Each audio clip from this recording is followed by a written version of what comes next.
Alright Michael, so here's a quick rundown of the app that we've helped work on. Essentially it's a free downloadable app that we've converted into an erosion and sediment control reporting tool to assist our compliance guys with being able to rapidly report potential breaches. So here's a quick run through. So Tapforms, we've got a few templates, but the one I want to show you today is the reporting tool. So essentially to create a new report when you're out on site, you click the little push plus button.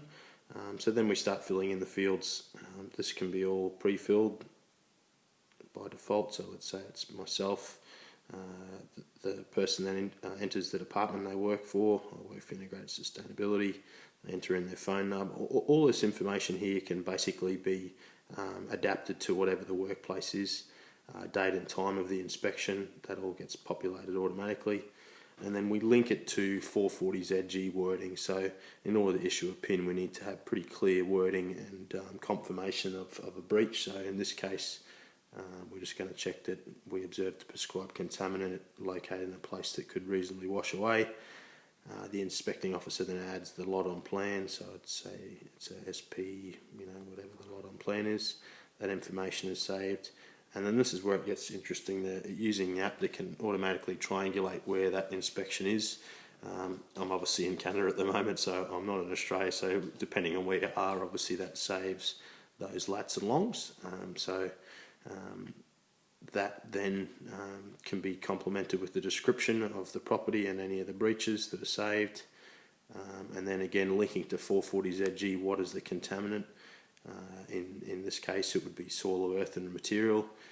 Like I said, you can do this for other contaminants like litter. Any controls in place, yes, no. So in this case we might say no. And then basically they run through the rest of the form, taking down information. What is also quite useful is a person inspecting can take photos.